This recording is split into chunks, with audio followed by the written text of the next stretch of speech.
I was worried when I heard this movie was getting a negative reception and had a worse box office income than Batman and Robin in their decline period. Like the first week they grossed a lot of money, but then in the next week it was a 68% decline, whereas in Batman and Robin it was a 63% decline, which means that you have horribly fucked up big time. And the critical response was very, very bad. And here are my thoughts on it. Now, I watched the extended cut, the Ultimate Edition, because I wanted the complete package as always. I want to see the full experience, uncut, uncensored, and whatnot. So this is rated R, even though there's not really much rated R stuff going on, unless you count the one scene that, in my opinion, was the most important, most dedicated scene needed in this movie, and the most necessary as well. Ben Affleck's ass.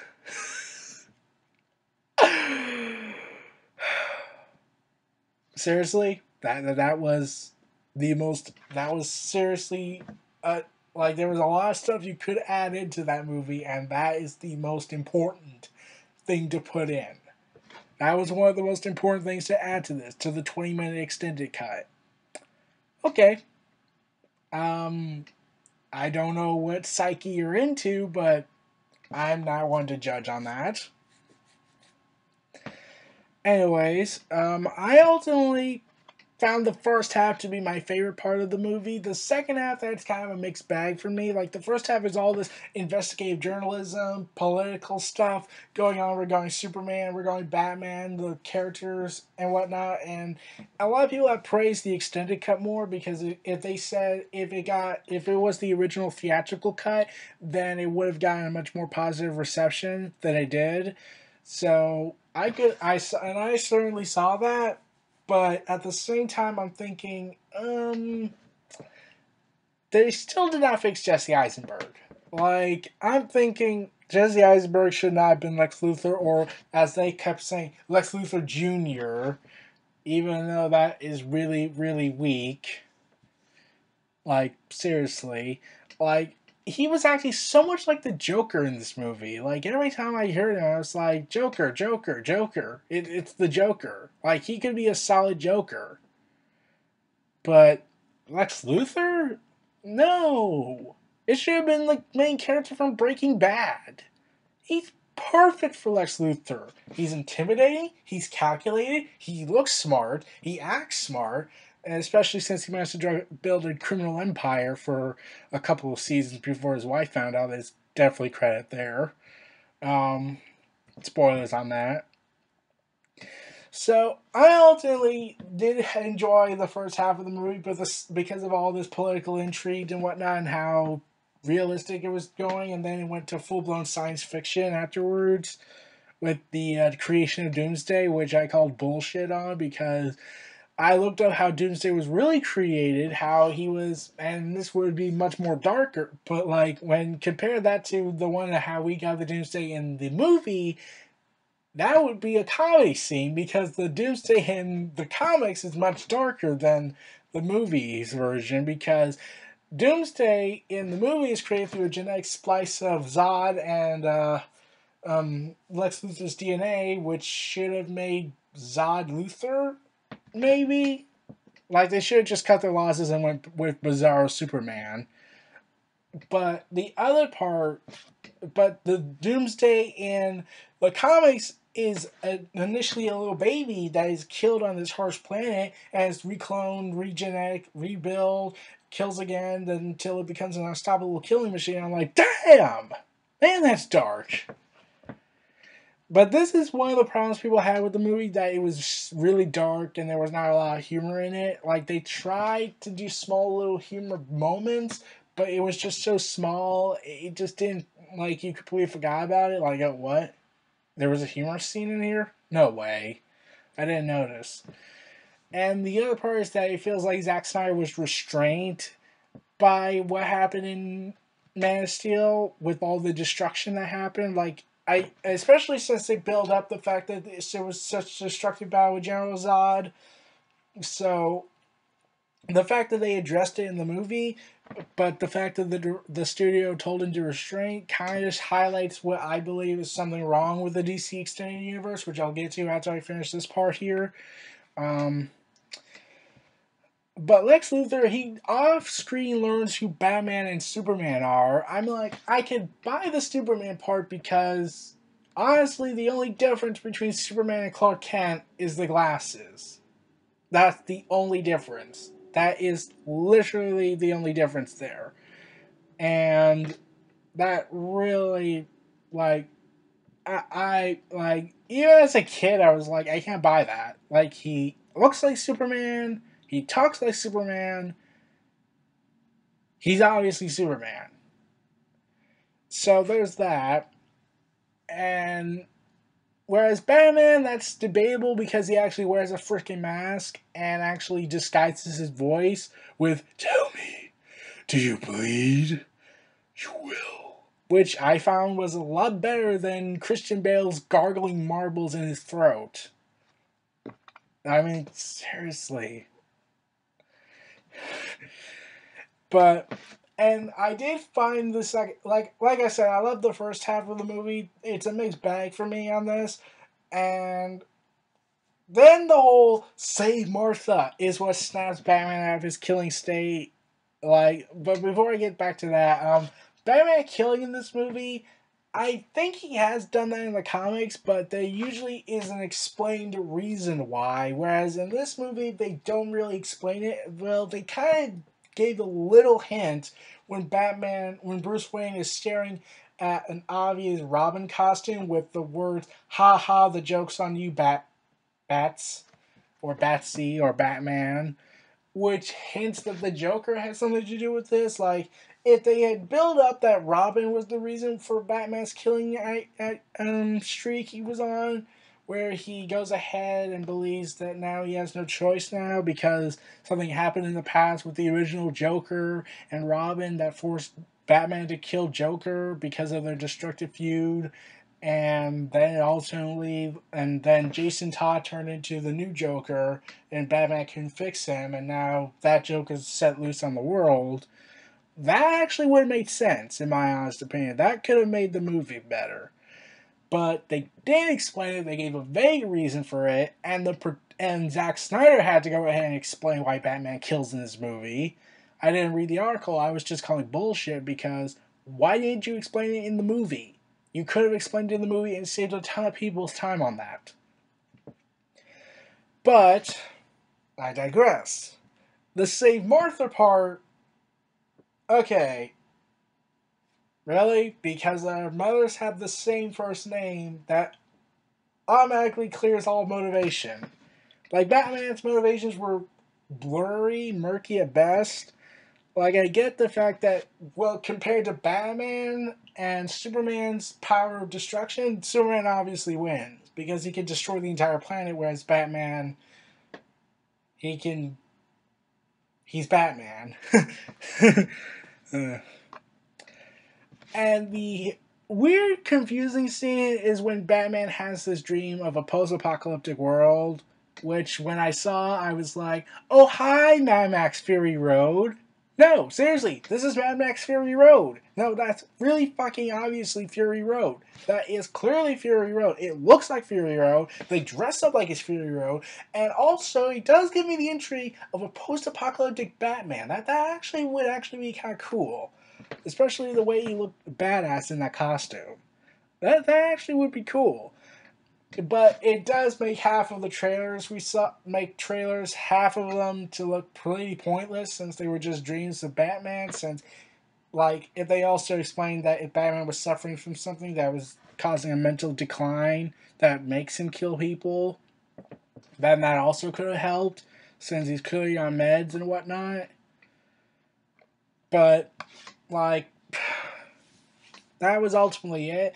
Martha, that half broke the movie for me for a bit. Like, I was like, ugh. Much more than Superman dying in the second movie. Like, that also broke the movie for me a bit because, really? Because when I look at Batman v Superman Dawn of Justice, I was thinking, wait, if this was unavoidable, Why not just do Superman, Batman, Superman 2, Wonder Woman, and then Dawn of Justice? Why not just do that? And do post-credit scenes to build up the eventual Dawn of Justice to end Phase 1. Then we go to Phase 2. But no, we have to catch up to Marvel. You see, it's Marvel. They're way ahead of us in this game. So, yeah, that was clearly their reason. So, and like I said, I'll get to that in the next half of this video. I did love Ben Affleck as Batman. Like, when I heard Angry Joe's rant about Ben Affleck as Batman, I was concerned because of Daredevil, but I never really had learned of Ben Affleck at that time because I was like, oh, he did Daredevil. Especially after I saw Nostalgia Critic's review, I was a lot more concerned. But then I looked up about him and like, oh, if he was given the proper direction and whatnot, he probably could have done better. And I'm like, he is a director, so he has experience under his belt. So he could probably pull this off. I started getting some more hope, and then I saw some of the trailers, and they also helped out that, like, yeah, he can make a good Batman. He looks like an older Batman. He could make a good Batman. And he really did do well in this. He was awesome. Along with Jeremy Irons as Alfred. Like, that was awesome. And then we got cameos of the other heroes in the movie, like Cyborg, Aquaman, and The Flash. And I'm like, if you cut that out, you could just say no. But you gotta build up a world. I could get that part. But if you cut that out, it makes no sense. That wouldn't really change anything about this movie. Like, they could have like done Batman investigating in the Batman movie of this in the post-credit scenes. But no, they just said, we need to cram as much stuff into this movie as possible. This is the second movie. We need to catch up to Marvel. And Superman dying, I'm like, okay, they should have saved that for Man of Steel 3, or Man of Tomorrow, or Man of Yesteryear, or whatever they were going to call the Man of Steel sequels. So I was like, ugh, you killed him in the second movie. You haven't built up Superman yet. Like, this is not a fully developed character yet. Like, you build him up a little bit you build him up in Man of Steel, you build him up a little bit in Dawn of Justice, but you did build him up enough to make us like really care about this death scene. If you're a fan of Superman, then you could probably feel affected by this because you know about Superman. And to the average moviegoer, they would be shocked that they really did that after the second movie in. But this isn't Game of fucking Thrones. Like, this is a cinematic universe and you need to build time up and let things develop, but they didn't do that. Then there's the Flash scene where he apparently is,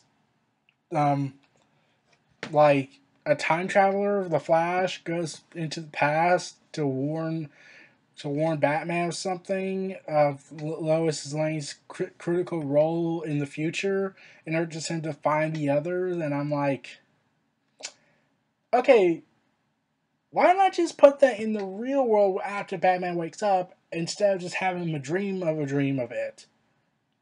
That would have actually made more sense because Flash, he can speed through time. He can move faster than the speed of light, and I could buy him able to warp time and space. But I don't think he can enter people's dreams unless they made a device in a later movie. That would make more sense. Like, yeah, now, like, I've gotten the big points of the movie down and whatnot. Especially one last part.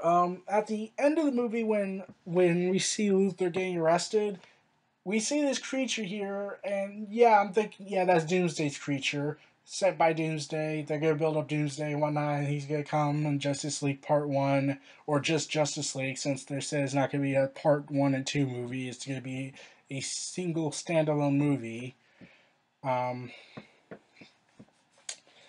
So, like, yeah. And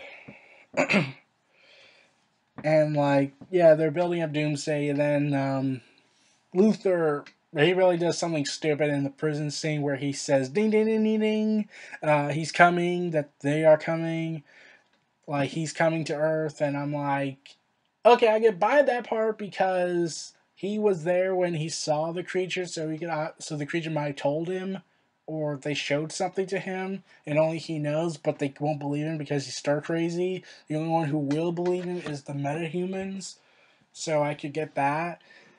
So that's pretty much it. And then like the dirt around Clark's coffin begins to levitate, and I'm like, really? Like you really did that?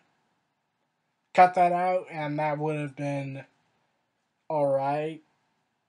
But they could have built up the fact that he's dead. But no, they just do this to hint that he's coming back. And like, no, no. So yeah, those were my overall thoughts on the movie. Like, I don't think it was really worth the 27%. It could have been a little higher, especially for the first half of the movie, but the second half is a mixed bag. But yeah, I get some anger towards it, but it's not the worst movie ever made, as many people were describing it as. And while I do agree it was way too dark, it wasn't as dark as I thought it was going to be, according to people. But, and Superman's motives, they made no sense. Like, compare Batman to him, Superman's more destructive and much more of a risk. So Batman wins in the motive department, and and also wins that I'm the lesser threat. Now we get to the other part. I get the feeling something is seriously wrong with Warner Bros. And DC. Like I've said this in my this video and in the Man of Steel video about how management might be disorganized, because when I saw the credits, they listed not one, not two, not three, not four, but five different executive producers, along with two other producers, but five different executive producers in the opening credits. And I'm thinking, like, what the fuck? Like, okay, I knew, like, they crammed so much stuff into this movie to try and make it great that I think they overly forgot that they were supposed to make a movie instead of a let's build up a world movie. Like, they could do build up, like, I'm okay with them building up stuff in the movie, but not, but when they cram so much in, it starts to make me think, is this really disorganized?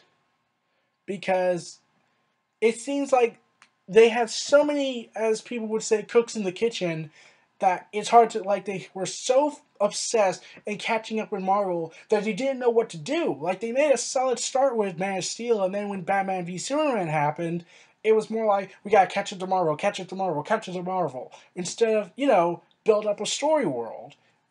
And they were so obsessed um, to try and try to catch up with Marvel, that they forgot that they need to build things up, because that would lead to higher revenue, higher praise, and actually makes sense.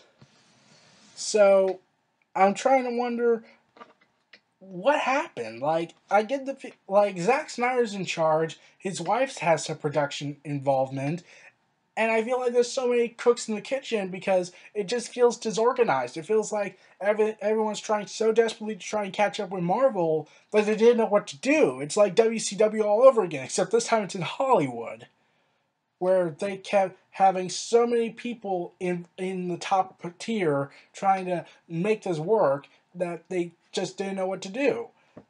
And I hear that Ben Affleck, like, they got rid of a producer for the Justice League movie after the disaster of Batman v Superman, but now there's word going on that Ben Affleck's involved more, so I'm hoping Justice League can redeem it, though they really need to really work hard on this because, well, Batman v Superman didn't do well, and if this doesn't work out, it could kill what's left of the extended universe, as they call it. I call it the cinematic universe, since that's what it is, the DC cinematic universe. But, and they try to do the exact opposite of Marvel at certain points. Like, everyone was saying, like, oh, Captain America Civil War, they took elements from Batman v Superman, and Batman v Superman took elements from Captain America Civil War. Like, okay, Whereas Captain America Civil War had funny moments, clever writing, and whatnot, and everyone had a personality that wasn't dark and brooding. Um, Batman v Superman had all that, had the exact opposite, whereas Captain America had all the joyful stuff. Like, seriously, like, who can imagine a scene of an assassin, a brainwashed assassin, Falcon, smirking and nodding their heads at Captain America after he made out with his former love interest's niece? Yeah, they really did that. I'm still laughing at that. But and and I feel like Zack Snyder, like, he can do great with action scenes, but when it comes to storytelling, that's a completely different story. Like, they should have hired another director to focus on the story part of the movie while letting Zack Snyder go all out with the action scenes. Like, that could have been the best course of action. Like the Russo brothers, like, they work well off each other, or the Wachowskis. Though, of course, the Wachowskis haven't done well in recent memory, so since the Matrix trilogy. And even then, the two sequels were not as great as the first one. Though Matrix Reloaded was considered better than Matrix Revolution. But, but this is my overall problem with the extended universe, is that it feels like it's so disorganized. They're so obsessed at catching up with Marvel that they're risking destroying their own franchise. And I feel like they get the proper, like, they have the talent, they have the money, they have the vision. Well, sort of. They don't have a clear vision, but they have a vision. It's just very blurred. And there's no leader, no one was there to tell these producers that, no, this idea sucks, this idea is great, let's do this, let's do that. Instead, whereas Marvel has one producer that's in charge of the project with occasional help from other producers, just two more. Marvel, like DC, has like several producers and like five executive producers, and like it's so out of place here. It's like, what? Uh, what's going on? So those are my thoughts on Batman v Superman: Dawn of Justice Ultimate Edition and my problems with the DC Extended Universe. This was Neo Reality Entertainment. Feel free to like, comment, subscribe, and donate. Stay tuned for more.